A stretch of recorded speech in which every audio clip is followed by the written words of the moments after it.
partie B, comment réussir au travail en faisant le contraire de ce que l'on vous a toujours dit. 1. Comment savoir ce que votre entreprise pense de vous actuellement et ce qu'elle vous réserve probablement? Alors, à votre avis? Observez qui vient vers vous. Entre autres, ouais. Voir les augmentations de salaire, Ça chauffe, ça chauffe. Donc, qui vient vers vous, voir les augmentations de salaire qu'on nous octroie, ça chauffe. Parce qu'on plus on vous donne de responsabilité dans les projets, plus c'est qu'on a conscience en vous. Plus de responsabilité. On ne sait à quel point on tient à vous que lorsque on est sur le point de vous perdre. Donc la meilleure manière de savoir dans un groupe, dans une organisation, ce qu'on pense de vous, de temps en temps, vous allez devoir semer des fausses rumeurs. Tous les politiciens savent faire ça, tous les gens stratèges savent faire ça. Toutes les marques, parfois, sèment des fausses rumeurs sur un produit qui va sortir ou pas sortir, sur un concurrent, sur les guerres, c'est des fausses rumeurs, qui s'appellent la propagande. Vous devez savoir semer les fausses rumeurs. Là, ce n'est pas un mensonge moralement puni, c'est de la pure stratégie. Comment est-ce qu'on sème une fausse rumeur? Au café. Pardon? Au café, à la pause café. Non, j'ai pas dit où. Ah. Comment? En parlant de ses collègues. Quels collègues? Ses collègues proches. Ses collègues proches. Pas Non, forcément. Ceux qui parlent le plus. Ceux qui informent les autres. Ceux qui informent les autres. Exactement. C'est-à-dire que dans un organigramme, souvenez-vous au début du séminaire, on a parlé d'organigramme. Dans un organigramme, il y a toujours des gens qui sont des ponts avec au-dessus. Pas tout le monde est un pont avec au-dessus. C'est pas une question de compétence, c'est pas une question d'intelligence, c'est pas une question de discernement. Il y a des gens qui ne sont pas des ponts, il y a des gens qui sont des ponts. Un pont peut être une secrétaire, un pont peut être un manager, un pont peut être un consultant, un pont, ça dépend. Il y a des gens qui ont une caractéristique naturelle, qui ont une aptitude, qui ont quelque chose qui les place souvent en position d'être le pont, c'est-à-dire qu'ils ont une faculté à communiquer entre le haut et le bas. Ils ont une capacité à faire passer des messages, effectivement, ils ont une capacité à trouver le N+1 disponible. Voilà. Moi, je n'ai pas trop cette capacité-là, j'en ai d'autres. Je ne suis pas naturel dans une entreprise, je ne suis pas un pont. Je vais rarement remonter à mon N+1 ou +2. Et quand je vais le faire, ça ne sera pas naturel, je ne me trouverai pas exactement à ma place. Certaines personnes l'ont. Donc on va identifier un pont et on va demander à rencontrer ce pont. Le cadre est important. Et c'est pour ça que le côté machine à café, de toute façon, tout le monde y va tout le temps, ça ne sert à rien. On va inviter ce cadre, enfin ce pont à déjeuner, on va le sortir le maximum, même si au pire c'est la machine à café, mais on va le sortir du bureau, si possible le sortir du couloir et si possible le sortir du bâtiment. Voilà. Et là on va transmettre une fausse rumeur. On va dire qu'on est en train de, voilà, qu'on a des pistes, qu'on est en train de se demander si on doit rester. Et on va, oui. Pourquoi le sortir du contexte? Pourquoi? Pourquoi le sortir du contexte? Pourquoi le sortir du contexte? Parce que ça joue, quoi. Parce que ça joue, parce que ça crédibilise ton annonce, parce que ça la légitimise, parce que ça joue. Voilà, ça joue. Okay. De la même façon qu'un gros client, il n'est pas reçu entre deux bureaux la machine à café. Un gros client, il est reçu soit dans le bureau d'un grand chef ou du grand chef, soit il est emmené au restaurant. Il n'est pas reçu comme ça n'importe où sur un bureau et on pourrait se dire c'est pareil. Sauf que c'est pas pareil. Donc il y a des gens qui se battent pour changer de bureau, pour recevoir les clients, etc. Machin, donc c'est hyper important en fait dans le monde du business. Moi je m'en fous, hein, sincèrement. Mais c'est hyper important dans le monde du business. On va émettre non pas, comment dire, la clé pour que votre fausse rumeur soit crédible, c'est de vous placer en dessous de lui. Vous êtes en doute. Vous ne savez pas si vous devez rester ou pas, et vous avez besoin de son avis, vous avez besoin de entre guillemets, de sa validation. Vous sollicitez son conseil sur ce qu'il aurait fait à votre place. Dites voilà, écoute, le marché est comme il est, j'ai des opportunités, Je suis depuis 1, 2, 3, 4 ans ici. Je ne suis pas en train de solliciter le manager, je suis en train de solliciter toi, en tant que personne. Et en fait, je t'avoue que je serais intéressé de savoir ce que tu ferais à ma place. Est-ce que tu continuerais à investir chez tartampion.com? Est-ce que tu irais voir ailleurs si l'arme est plus verte? Son avis, on s'en fout. Parce qu'il n'est pas là pour... Enfin, son avis, vous allez l'entendre, vous allez le noter dans un coin de votre tête. Ce qui compte, c'est que vous êtes absolument sûr que dans la semaine, au-dessus, on sait que vous voulez vous barrer. Et là, à la prochaine échéance, que ce soit le moment des augmentations, le moment des affectations de nouveaux matériels, le moment de quoi que ce soit, vous remarquez s'il y a un delta, un petit quelque chose en plus dans votre gratification. Est-ce qu'on vous gratifie d'un nouveau PC tout à coup est-ce qu'on vous propose une mission, une tâche ou quelque chose qu'on ne vous aurait pas proposé? Voilà. S'il y a un delta dans votre gratification, c'est, en termes décodés, on a compris votre demande. Et on mise sur vous. S'il n'y a aucun signe, c'est clairement que pas beaucoup. Donc là encore, puisque je reprends mes briques du début du séminaire, je me fous de ce qu'on vous dit. Je regarde ce qu'on fait pour vous. Ok? Donc vous balancez une fausse rumeur, et qu'est-ce qu'on fait? Pas que ce qu'on dit, que ce qu'on fait en retour. Est-ce que vous êtes gratifié immédiatement? Ou est-ce qu'on vous fait miroiter une gratification différée, genre oui, mais là c'est encore dur pendant 1 an ou 2, mais t'inquiète pas, vers 2015, il y aura plus de... Bon. Une gratification trop différée, à un moment, surtout si c'est une promesse. Comment passer pour un tueur dans son job sans avoir à tuer personne?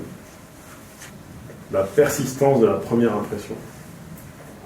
Vous allez devoir utiliser à votre avantage la puissance et la persistance de la première impression. Et pour cela, vous allez devoir masteriser, vous allez devoir surdélivrer et faire vachement plus que ce qu'on attendait de vous. Mais à quel moment? Sur la première responsabilité qu'on vous confie.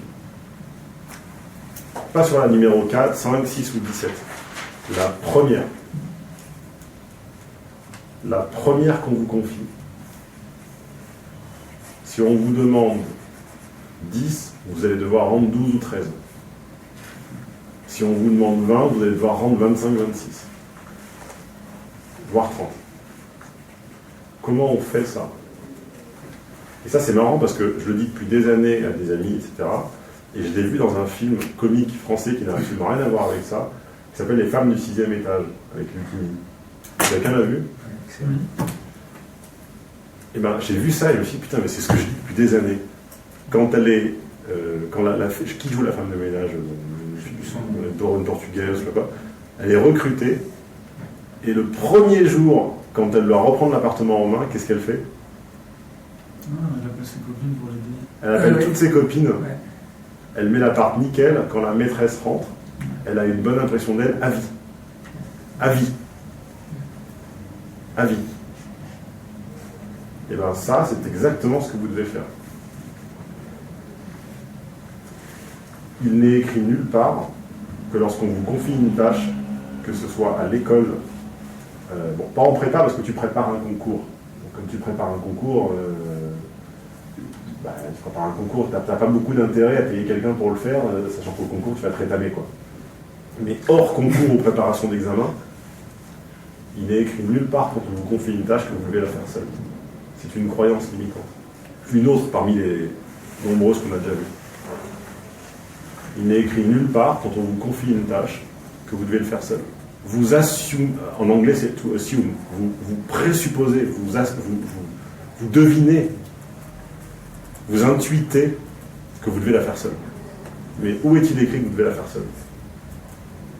C'est une croyance limitante.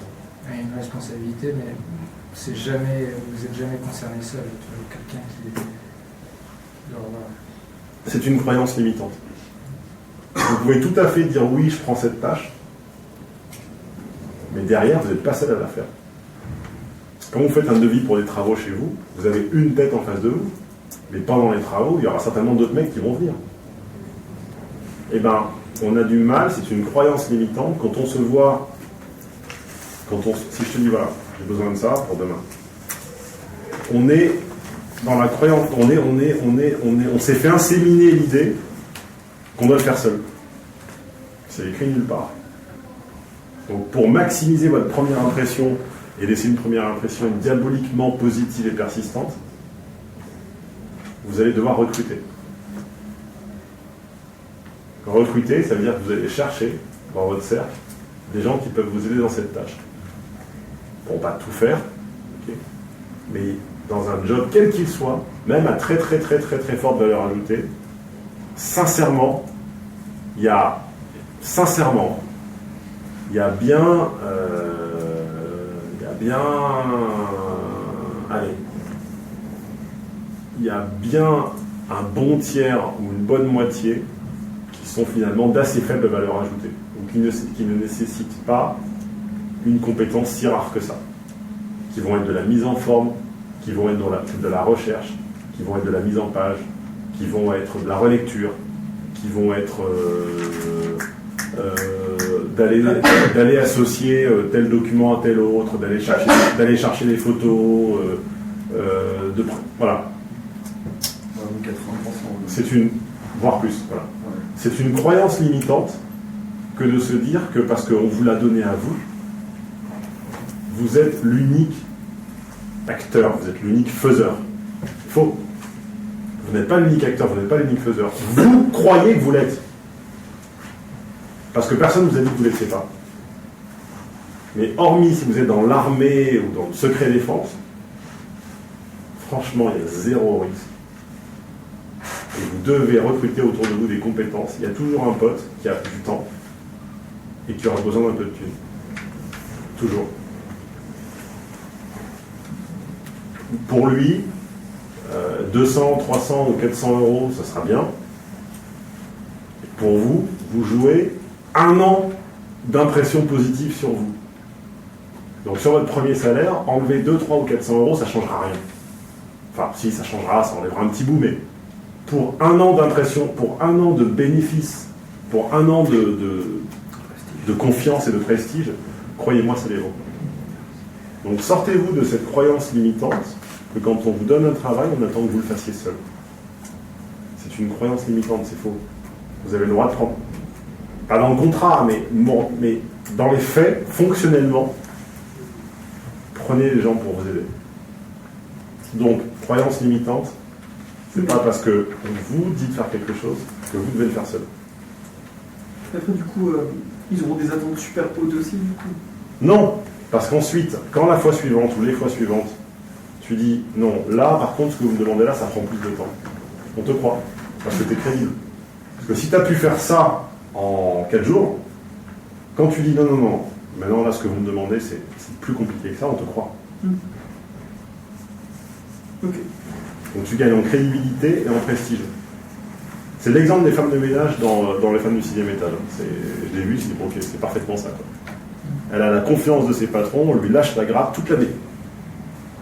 Parce que le premier jour, pour faire l'appart, elle a appelé ses 6 copines, quoi. Enfin, je sais pas combien de copines. Ça marche avec les clients. C'est-à-dire Un nouveau client, en fait, tu l'impressionnes à mort la première fois. La deuxième fois qu'il revient, tu peux lui dire... Sauf moi je vous impressionne tout le temps. 3e croyance limitante pour réussir au travail. Vous n'êtes pas virable. Bon, je pousse un peu loin, vous êtes virable. Mais il est très difficile de vous virer. Donc ça, Maxime, écoute pas ce qu'on va te dire en stage. On va te dire oui, il est comme toi, on en trouve plein, etc. Machin. Non. En France, quand tu es en CDI, parce que la plupart des gens sont, se débarrasser d'un CDI, c'est une galère sans nom. Il faut une faute grave, il faut que le mec démissionne. Mais s'il démissionne, il n'a plus d'ACDI, donc en général, ils ne le font pas. Ou il faut un consentement mutuel, mais si le mec ne veut pas partir, il faut une faute grave. Et pour prouver la faute grave, il faut y aller. c'est une machination, il faut vraiment... voilà. Pourquoi est-ce que je vous dis ça? C'est parce que sortez-vous de la tête qu'il y a toujours un bâton derrière vous. On n'est pas dans un pays anglo-saxon. Le problème, c'est que comme toutes les séries qu'on voit et que la plupart des films qu'on voit sont soit anglo-saxons, soit hérités très en ligne directe d'une culture anglo-saxonne, on s'est fait inséminer, Brick de tout à l'heure, on s'est fait inséminer l'idée que, attends garçon, dehors. Chez nous, ça n'existe pas. Il y a 2 moments où on peut être dehors, c'est une fin de période d'essai et un CDD non reconduit. En dehors de ça, pour vous virer, il faut se lever très, très, très, très tôt. C'est des enfers. C'est des enfers prud'homaux et administratifs. Donc la réalité, c'est que vous avez un pouvoir de négociation de tout ce qu'on vous demande. Vous avez un pouvoir de négociation de ce qu'on vous demande. Donc de la même façon que quand vous allez acheter quelque chose, vous allez toujours négocier. Enfin, moi, il ne semble pas, depuis des années, avoir acheté quelque chose au prix où c'était proposé. Enfin, j'achète beaucoup d'anciens, de choses anciennes, de trucs chinés, etc. Je crois que j'ai jamais acheté un truc au prix affiché. Donc de la même façon que vous allez toujours négocier un prix, je ne parle pas de négocier un verre dans un bar, ou parfois, les clients, j'en ai pas eu récemment, heureusement, mais qui négocient les prix des vêtements dans les boutiques, ça c'est un peu laid, quoi. Là, ça ne se fait pas. Soit on se voit proposer une remise, mais sinon c'est un peu bizarre. En tout cas, voilà. Sinon, oui. Et bien là, quand on vous confie une tâche, ne dites pas oui. C'est oui, mais si je fais ça, alors. Ça s'appelle négocier. Si je fais ça, alors est-ce que je peux ne pas faire ça? Si je fais ça, alors est-ce que je peux avoir ça? Si je fais ça qui ne me plaît pas, alors est-ce que je peux avoir ce truc qui me plaît aussi? Vous devez faire ce qu'on vous dit, parce que dans la relation de salarié, il y a induit par jurisprudence, il y a des mecs qui ont essayé, ils ont des problèmes, par jurisprudence, il y a induit le fait que vous acceptez de recevoir des consignes et des ordres. Je ne vous dis pas de dire non, mais je vous dis, vous acceptez de faire quelque chose, négociez autre chose en échange. Échanger du moins contre du plus. Ok, je prends cette partie-là, tu sais que c'est pas ce que je préfère faire, mais ok, je le fais. Par contre, qu'est-ce qu'on peut faire pour ça? C'est le truc dont j'ai déjà parlé 2 fois, alors qu'est-ce qu'on peut faire pour ça? Il y a, je sais pas, quelqu'un regarde une série qui s'appelle Mad Men. Il y a le premier épisode de la nouvelle saison là, qui est passé il n'y a pas longtemps. Et tu sais la petite tête à claque, Pete, petit mec avec la tête ronde, là, qui fait tout le temps des combines de merde. Pete, non, c'est ça. Pete Campbell. Il veut changer de bureau. Parce qu'il dit, ouais, je suis associé, j'ai un petit bureau. Il négocie son bureau. Il ne l'a pas comme ça. Hein. Il négocie de ne pas amener un prospect, enfin un client potentiel, pour ceux qui n'ont pas le vocabulaire. Il négocie de ne plus amener un client potentiel s'il ne change pas de bureau. Alors qu'il est quand même dans sa boîte où il est associé. Sortez-vous de la tête que la négociation est réservée aux marchands de tapis à Marrakech. Certains de vous se sont fait inséminer cette idée-là, que la négociation c'est vulgaire, et c'est un truc que tu fais au souk et au marché. C'est une croyance limitante. Le monde de l'entreprise est une négociation sans fin. Sans fin. Point C. Point sur l'amitié et les relations sociales. Alors, on va commencer par une de mes erreurs, une de mes croyances limitantes, une de mes utopies, un des points sur lesquels j'ai voulu être plus royaliste que le roi. J'ai longtemps cru que les relations, depuis que j'ai donc fait de la sociologie et compris que les relations étaient une relation de pouvoir, avant tout, j'ai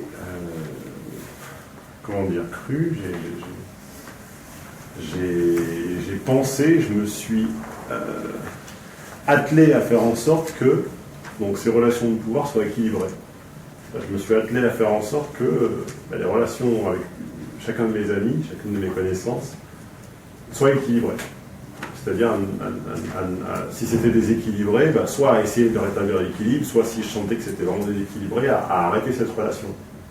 En disant, je donne plus à cette personne qu'elle ne me donne, elle utilise tel ou tel truc que j'ai, elle ne me donne pas grand-chose en échange, j'arrête. C'est une erreur, je me suis auto-inséminé, je me suis fait inséminer et j'ai laissé grandir en moi cette idée, c'est être plus royaliste que le roi. Il est normal et naturel, à moins d'avoir un cercle d'amis qui se résume à un ou deux, il est normal et naturel que les échanges réciproques ne soient pas tous équilibrés. C'est un peu utopique de croire le contraire. Ce qui compte, c'est équilibrer les échanges sur l'intégralité, sur l'ensemble de son cercle. Voilà. Mais personne par personne, si vous dégagez des relations déséquilibrées, il ne restera plus personne, quoi. Parce qu'il y en a pour lesquels vous allez fournir plus que vous n'allez recevoir. Il y en a qui vont vous donner effectivement plus que vous n'allez recevoir. Ce qui compte, ça va être que ça soit équilibré sur une espèce de moyenne arithmétique du cercle, quoi. Mais d'une personne à une personne, accepter, tolérer que l'utopie, que l'échange parfaitement réciproque, parfaitement équilibré est un peu utopique. Tout ce que vous direz pourra être utilisé contre vous. Donc là, on est typiquement sur un point commun entre l'amitié et la séduction. Ça je l'ai vu 1 million de fois, ne livrez jamais l'emplacement de la carte au trésor. La carte au trésor, c'est... Ce que je veux dire par là, c'est, vous savez, dans les dessins animés, la grande carte avec la croix rouge, mais imaginons que la croix rouge, ça soit là où on appuie pour vous faire mal. Là où votre ego est le plus à fleur de peau, là où votre fierté, là où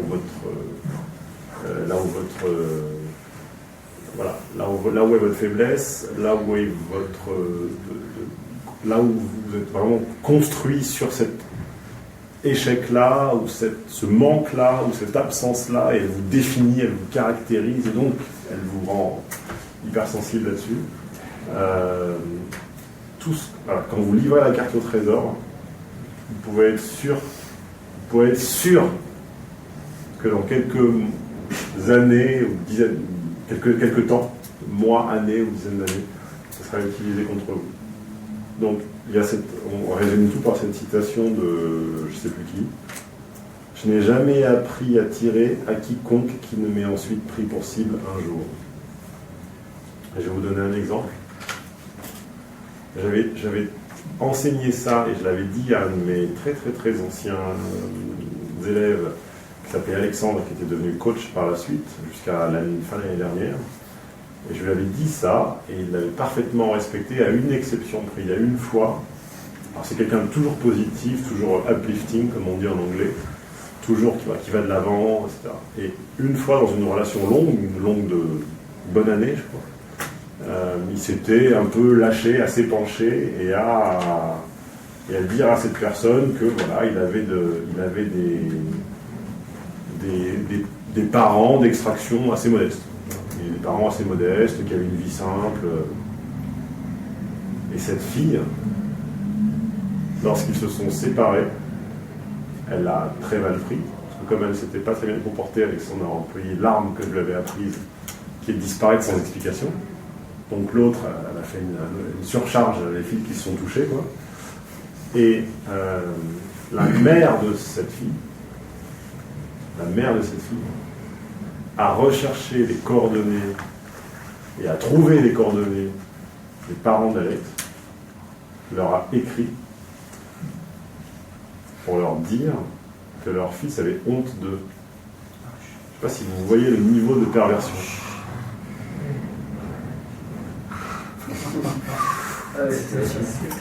C'est la mère, en question. Ne donnez pas la croix où ça fait mal. Moi, je l'ai donné à des potes, à mon meilleur pote quand j'avais 18 ans, quoi. On a été meilleurs potes de 16 à 25 ans, quoi, en gros. Vous pouvez être sûr que, amitié ou pas, on tape toujours là où ça fait mal. C'est humain, c'est comme ça. Ne mettez pas la croix. Donnez la carte si vous voulez, mais mettez pas la croix. Ça se retournera contre vous. Ne donnez pas à quelqu'un la poignée pour vous manipuler, quoi. Ne dites pas à quelqu'un, voilà où tu peux flatter mon ego pour obtenir quelque chose de moi, et voilà où tu dois appuyer pour me faire mal. Parce que le contraire de ce conseil-là, enfin le symétrique dans le miroir de ce conseil-là, c'est ne donnez pas non plus où est votre ego. Quand une femme ou un homme très malin, mais ça c'est surtout les femmes qui le font, savent laquelle ou lesquelles de vos qualités vantées, alors elles vont toujours le faire quand elles ont besoin d'obtenir quelque chose de vous. Et la question à se poser, c'est pas est-ce qu'elle est sincère ou pas. Puisque ça, on a déjà vu dans une brique précédente que la question était subtile et que c'était pas oui ou non. Demandez-vous, quand une personne flatte mon ego une fois, bon, d'accord, quand une personne flatte mon ego de façon récurrente, quand elle appuie sur une de mes qualités de façon récurrente, en me disant qu'elle apprécie, je sais pas, ma sensibilité, mon tact, mon machin, quand ça revient 2 fois, 3 fois sur quelques jours, qu'est-ce qu'elle veut obtenir juste après? Qu'est-ce qu'elle me demande juste après? Une fois, c'est une fois. Mais 2 fois et plus, c'est une récurrence. Une récurrence n'est jamais anodine. Brique numéro 2 ou 3, ou je ne sais plus, c'est au début du séminaire. Une récurrence n'est jamais anodine. Une récurrence, c'est une trace qu'on laisse. Quand on appuie sur un autre trait de caractère, qu'on met en avant, qu'on flatte, etc., une fois, c'est une fois, c'est une coïncidence. Une fois, c'est une coïncidence, 2 fois, c'est une récurrence, 3 fois, c'est une récurrence, 4 fois, c'est une récurrence, 5 fois, c'est une récurrence.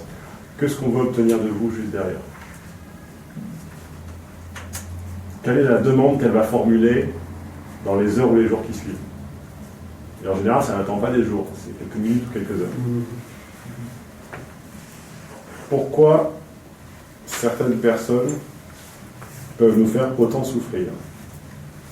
Eh bien, j'ai appris par une ex qui était psychiatre, pas psychologue, psychiatre, que ça porte un nom, ça s'appelle la théorie de l'esprit. Je change de... Je suis mis en dessous, on est plus à 5 minutes. Oui, d'ailleurs, j'avais une question sur la ligne d'avant. Oui. En général, je suis quelqu'un qui n'aime pas beaucoup parler de moi. Donc, cette histoire de 3 verts, 3 rouges, verte c'est bien, puis rouge c'est pas mal. J'ai effectivement facilité naturelle à pas les donner. Et ce que je vois revenir, c'est le reproche comme quoi je ne confie pas les nanas cette facilité, donc elle me dit... Jamais une fille ne va partir parce que tu ne te confies pas.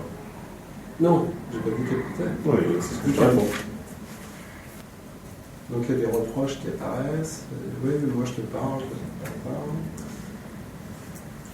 je te parle. À quel moment on a parlé du conflit?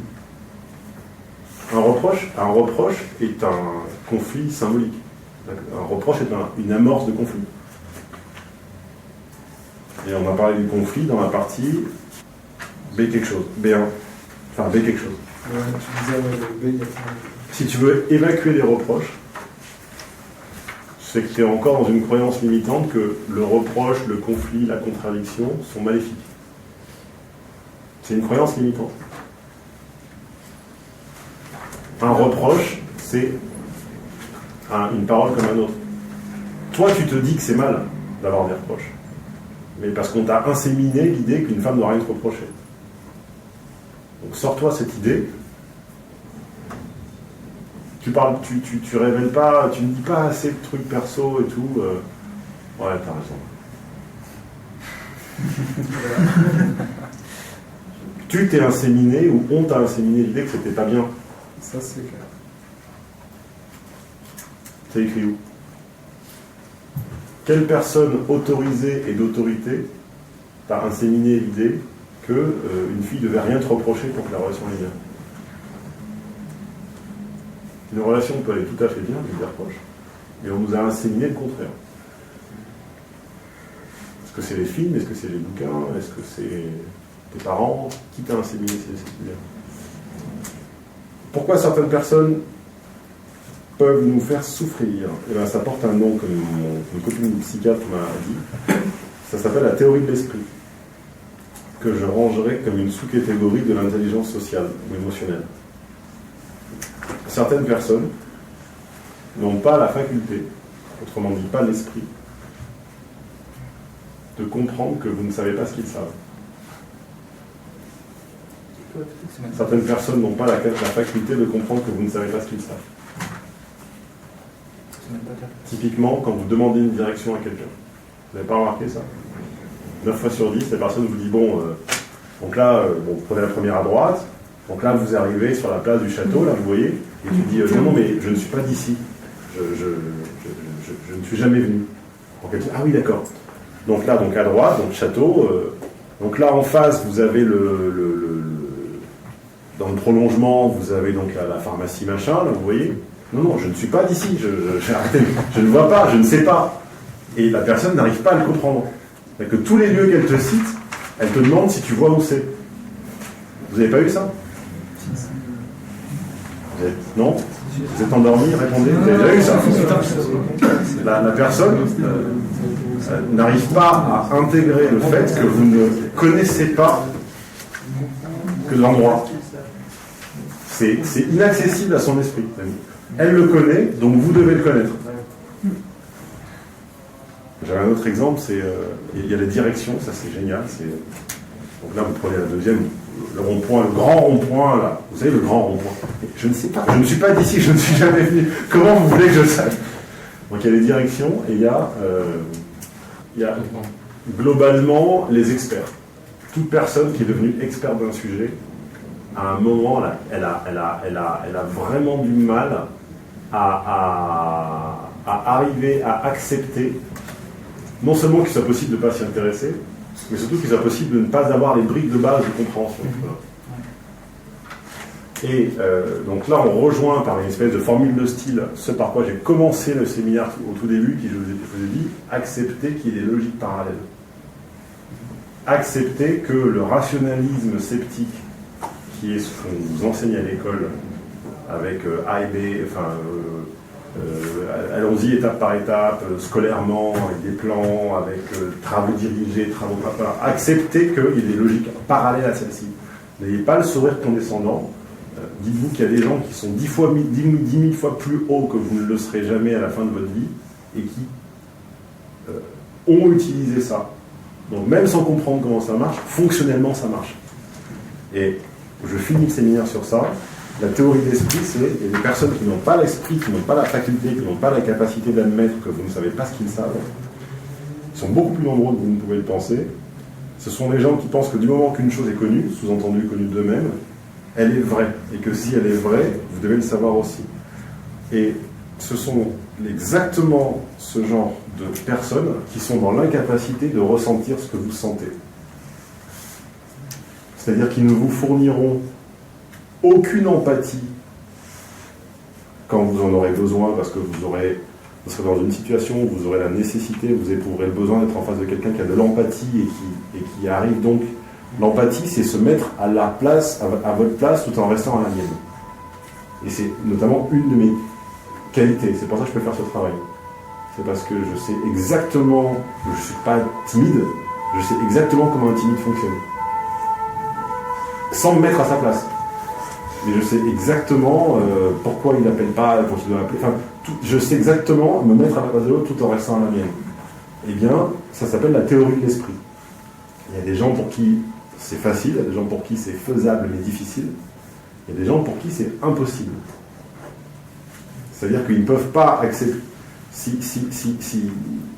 telle situation ne leur provoque pas d'émotion ou de sensation, ils sont totalement incapables d'imaginer que ça puisse en provoquer pour quelqu'un d'autre. Ils n'ont pas l'esprit, la faculté d'esprit suffisante pour arriver à l'accepter, à l'anticiper, à le prévoir.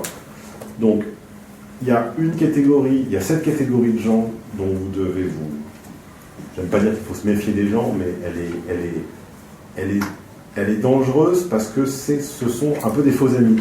Ce sont des gens qui n'ont pas d'intention de nuire ou d'être méchants ou d'être désagréables, mais qui peuvent, par une espèce d'apparente insensibilité totale, vous laisser vraiment dans votre merde et vraiment vous décevoir. Donc, encore une fois, je vous dis ni de les dégager, ni de les punir, ni de vous engueuler avec. Je vous donne juste des clés pour que vous fassiez des choix en conscience. Et un choix en conscience, c'est quelqu'un comme ça dans votre entourage, dans votre cercle social. Attention, parce que gardez-le si vous le souhaitez, mais sachez que ce type de personnalité, ce type de caractère va, c'est pas un risque, c'est va, le jour où vous le sollicitez parce que vous avez besoin d'appui, de réconfort, souvenez-vous de la fin de notre matinée, on a fait un triangle avec une partie excitation, séduction et une partie confort, matelas, sécurité affective. Voilà. Quand vous êtes en manque de ce confort, de ce matelas, de cette sécurité affective, ce sont des gens qui ne vous la donneront pas, en fait. Ce sont des gens qui ne vous la donneront pas. Mais vous le savez à ce moment-là, généralement. Vous ne le voyez pas forcément. L'idée... ou alors l'alien laisse quelque chose. La croyance limitante qui se cache derrière ce paragraphe-là, c'est... Oui, parce que je ne l'ai pas formulé clairement, cette croyance limitante. La croyance limitante qui se cache derrière ce paragraphe-là, c'est...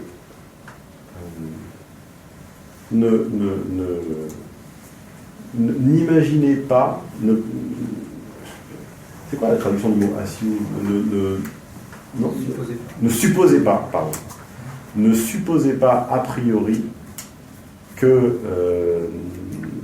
parce qu'un mec est votre copain depuis 5 ou 10 ans, parce qu'il est sympa, parce que vous vous marrez bien ensemble et parce qu'il connaît toute votre vie, ne supposez pas que ça sera la personne qui vous tendra la main quand vous en aurez besoin. Pour tendre sincèrement la main, ça présuppose une capacité d'esprit, c'est-à-dire vraiment une capacité de ressentir sincèrement ce que vous vivez à un moment donné. Il y a des gens qui n'ont pas ça, c'est un fait, c'est pas un jugement moral, c'est un fait. Ils ne peuvent pas le faire. Ça leur est totalement étranger, totalement impossible. C'est de l'empathie. C'est capacité à imaginer que tu ne sais pas ce qu'ils savent. Et qu'ils ne savent pas ce que tu sais. Et si on faisait le jeu du dernier séminaire, pour donner des... Le jeu du dernier séminaire, des rappelle-moi. expressions qui reviennent de ce type de personnes. Des expressions... Ah, le jeu du dernier séminaire, question intéressante.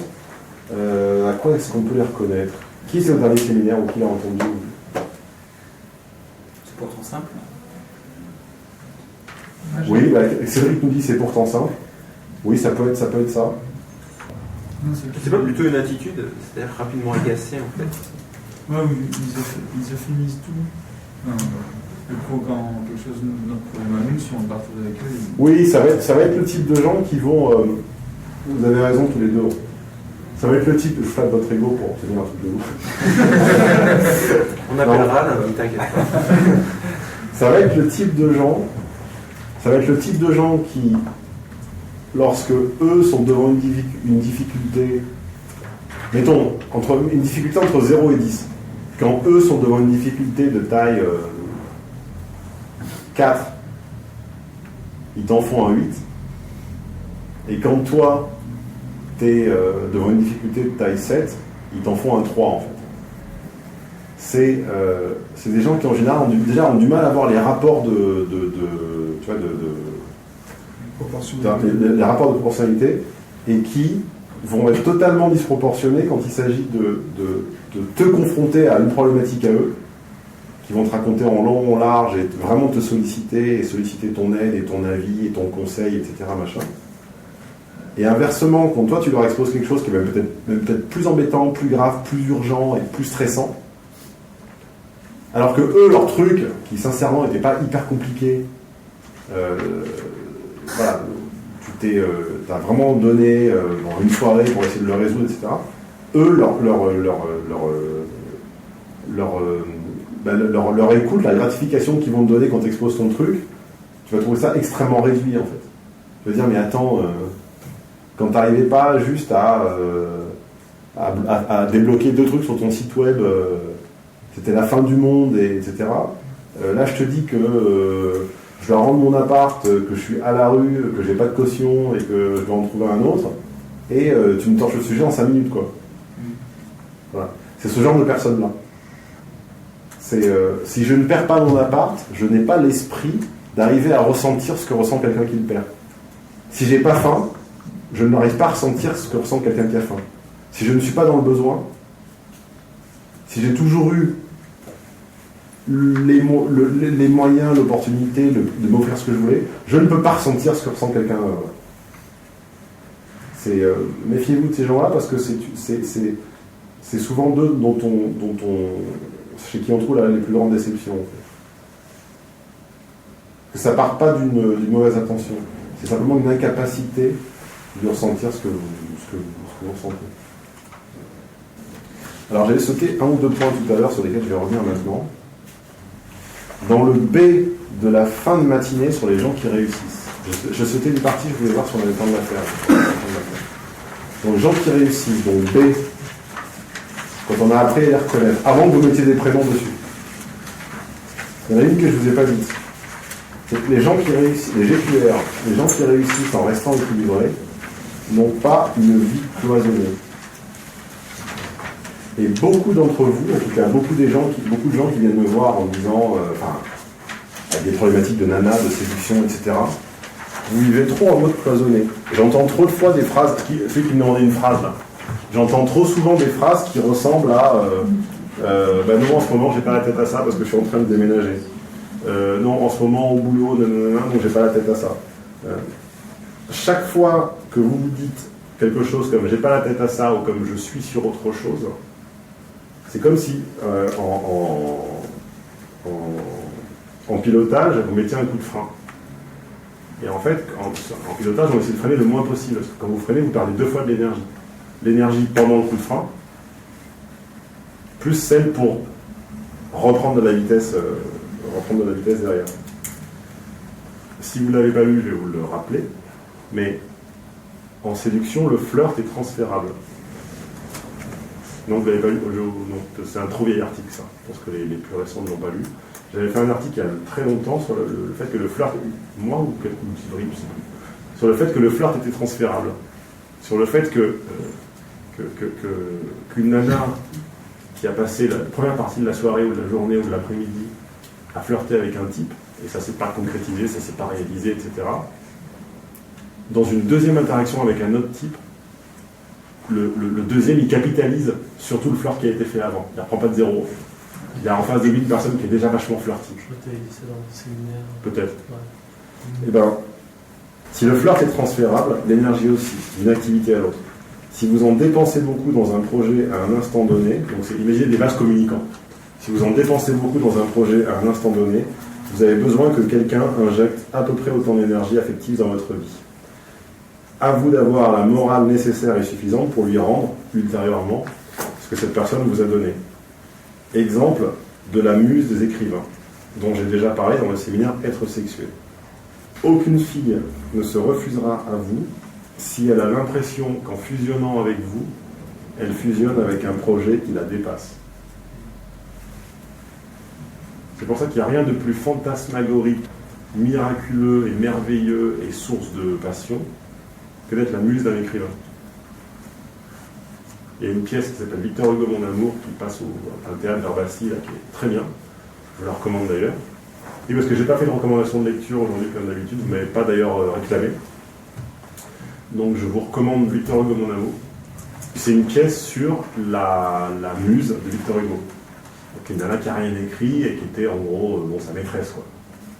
Et il y a toute une fantasmatique, il y a toute une rêverie, une idolâtrie, une fantasmagorie autour de cette nana qu'elle crée elle-même, si tu veux. Elle est juste, elle est le garage à bite de Victor Hugo, quoi. Elle n'est rien du tout, elle ne fait rien, quoi, tu vois. Et alors toute la pièce nous fait dire que sans elle, il n'aurait rien été, que derrière tout homme, il y a une grande femme, etc. C'est un peu comme, je disais la bio de Mohamed Ali il n'y a pas longtemps. Enfin, c'est un bouquin qui est énorme, donc je n'ai pas eu le temps de lu quelques pages. Il disait en fait que quand il a commencé à être connu, tous les gens qui l'ont fréquenté lui demandaient de l'argent. Même le type qui l'a déposé 4 fois au gymnase avec son scooter ou sa voiture à 14 ans, ça lui disait mais sans moi tu serais rien parce que tu serais pas allé au gymnase. Voilà. Aucune femme ne se refusera à vous si elle a l'impression. Moi je l'ai vécu quand j'ai créé mon livre avec une de Folk Friends. Le rôle de muse, c'est un piège à nana mais incroyable, quoi. aucune fille ne se refusera à vous si elle a l'impression qu'en fusionnant avec vous, elle fusionne avec un projet qui la dépasse. Si possible artistique. Qui peut être scientifique également, mais bon, c'est un peu moins de l'amour. On ne fait pas que des sciences non plus, on est bien côté aussi. C'est pour ça qu'il y a plein de gens qui font des bouquins. Ah ben évidemment. C'est pour ça qu'il y a autant de bouquins. Mais de toute façon, dans les récents, il n'y a que Dave BD qui a osé le dire, mais j'écris pour baiser des meufs, quoi. Enfin, il a écrit, quoi, tu vois, au moins il l'a vu, quoi. Et même, j'en parlais avec mon ex récemment, à qui je montrais des vidéos de Soral, et elle me disait « Oh, je le trouve beau, etc. » Et j'ai dit « Non, c'est pas possible, c'est pas beau, tu le trouves, il t'impressionne parce qu'il est dans un projet, dans une certaine dimension, intellectuellement puissant, il est dans son trip, dans son combat, etc. Et pour toutes ces raisons-là, tu le trouves entre guillemets beau. Mais objectivement, je dis que ce mec est caissier chez McDo, tu le trouves pas beau. Non, mais si, mais quand même, c'est pas vrai, quoi. Enfin, tu vois, pas discuter avec voilà, il dit une vérité trop violente. Voilà.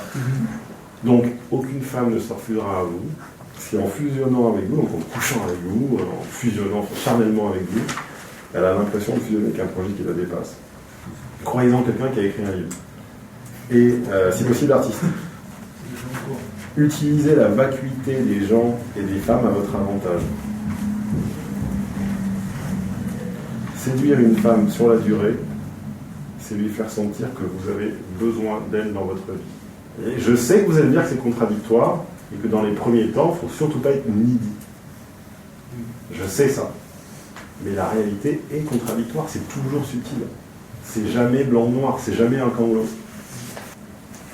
Comment est-ce qu'on réussit à la fois lui faire sentir qu'on a besoin d'elle dans notre vie, que c'est notre muse, qu'elle participe à un projet, et à la fois qu'on n'est pas needy? Et bien, avec ce que je vous ai dit tout à l'heure, qui était, je le rappelle, que les gens séduisants sont toujours des gens absorbés. Donc il faut jouer sur ces deux critères, c'est-à-dire que j'ai absolument besoin de ma muse en ce moment, à la fois parce que j'en ai besoin pour récupérer cette énergie que je donne dans mon projet, et à la fois parce que tu me donnes plus d'énergie. C'est toujours une question de circulation, en fait. Voilà. J'attends vos questions. Moi, je voulais savoir par rapport à toutes les inséminations que l'on peut subir, à partir de quand on peut, enfin, même si on en a conscience, on peut savoir si c'est réellement bon pour nous ou mauvais en fait. Est-ce qu'au moment où on se fait inséminer, on a conscience de ça? Est-ce qu'on peut déjà pressentir ça va être bénéfique pour nous plus tard? Bonne question. Alors, pour ça, je vais répondre en reprenant ma brique de préambule, qui était de ne pas faire un tri a priori. Et j'ai envie de te répondre la même chose. Tu ne sais pas à l'avance ce qui sera de l'ordre du conditionnement, de la restriction, de la frustration, et ce qui sera au contraire une libération, un nouvel univers. Donc si tu as la chance d'avoir un caractère assez ouvert, ne trie pas à la source, quoi. Comme disait mon prof de socio, tu as un entretien, la personne a accepté de te parler, note tout. Tu ne peux pas savoir à l'avance de quelle idée tu auras besoin. Tu ne peux pas le savoir, même au bout de 50 ans d'expérience. Donc ne fais pas le tri à la base. Par contre, aie conscience que voilà, on est en train de t'inséminer un truc. Oui, justement, c'est ça. Puisqu'à partir du moment où tu as conscience, est-ce que c'est pas biaisé aussi dans un sens? Parce que tu es conscience qu'on est en train de t'inculquer autre chose. Tu sais pas si c'est bon pour toi, etc. Mais tu peux pas le juger en même temps. Et en même temps, tu as conscience de ce qui est en train de se passer. Quand tu vois une mode apparaître, par exemple, la mode des années 50-60, on nous ressort des meubles en réalité des années 50-60, une série télé qui s'appelle Mad Men, qui est extrêmement stylisée sur les années 50-60, des montres vintage, etc. Enfin, tu vois, tu vois qu'on est en train d'essayer de t'inséminer le fait que porter cette époque, t'as des lunettes vintage, donc on sent, tu vois qu'on est en train de t'inséminer ça. Après, moi je prends plaisir à regarder les choses de cette époque-là, et c'est une assimilation que j'aime bien, dans la mesure où je ne suis pas un consommateur bête et lambda. Tu vois. Donc l'idée, c'est juste faire des choix en conscience. Vous avez toute la liberté du monde, mais sachez pourquoi vous faites les choix. De toute façon, façon, en avoir conscience directement, c'est extrêmement dur, je pense. Non, mais au bout de quelques mois, tu te rends compte. Oui, parce que même avoir l'idée même de se rendre compte qu'on est en train de se faire inséminer, et que c'est quand même quelqu'un d'autorisé qui est en train de parler devant toi, si tu l'as autorisé, c'est que tu lui as donné déjà l'autorisation d'inséminer, en fait. De toute façon, tu vas pas t'en rendre compte tout de suite. Par contre, plus tard, quand tu fais quelque chose, tu peux te poser la question, pourquoi est-ce que je le fais? Et tu dis, ah non, mais c'est lui. En fait, prenons l'exemple de quelqu'un qui se fait inséminer, c'est quelqu'un pour qui la vision du monde, c'est je choisis un média, genre je choisis un journal, ou je choisis un journal télévisé ou papier, donc je l'autorise puisque je l'ai choisi, et en plus le mec qui parle, donc en gros PPDA ou quoi, est de toute façon l'autorité. PPDA c'est comme un flic, c'est comme un prof, c'est l'autorité, en plus je l'autorise.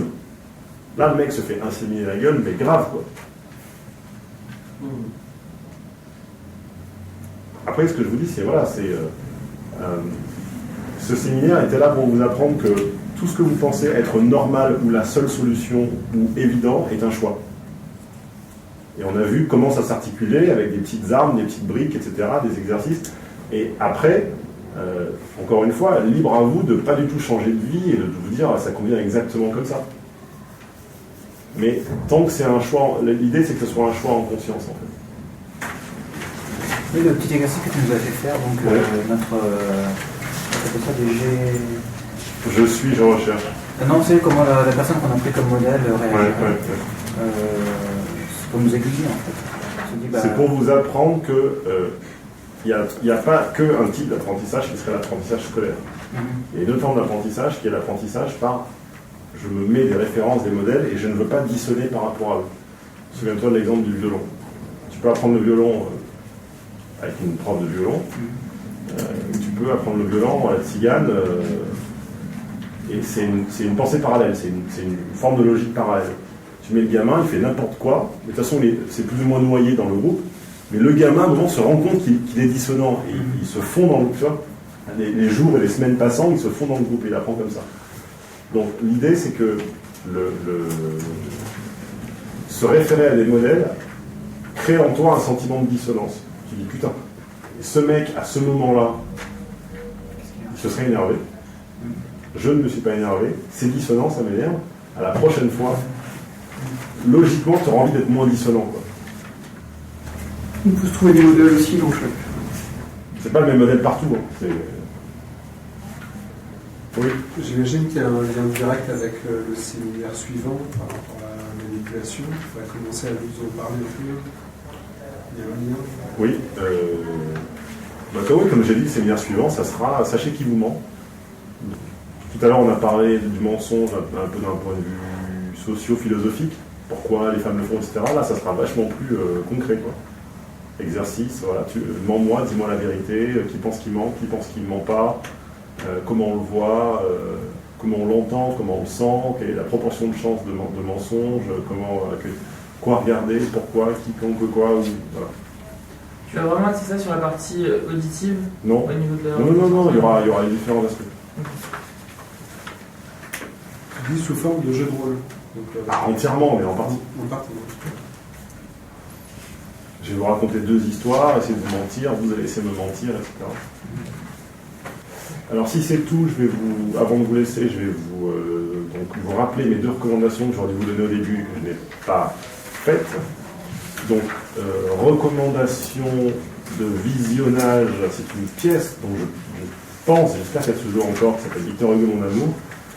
Donc si vous voulez comprendre la puissance de la muse dont je parle dans ce séminaire et la puissance du fait de fusionner avec quelqu'un qui lui-même est absorbé par un projet créatif qui le dépasse, vous allez bien comprendre.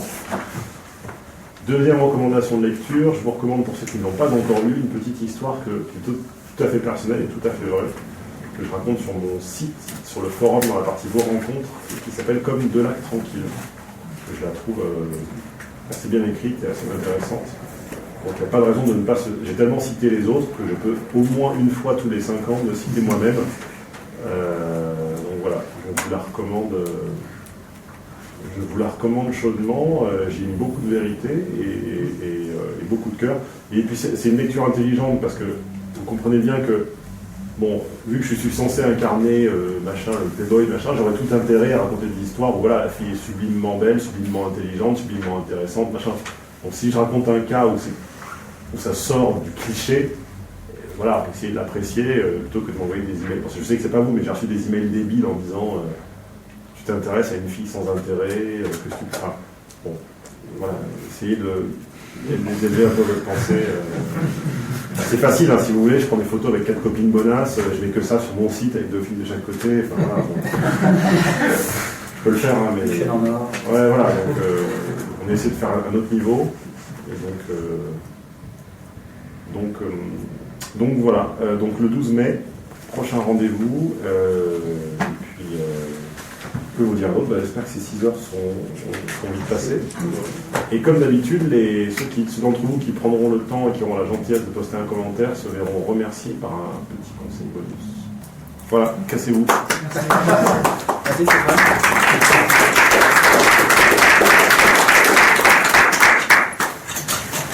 Fin du séminaire consacré à toutes ces fausses croyances et croyances limitantes inculquées par nos parents. J'espère que celui-ci vous a plu.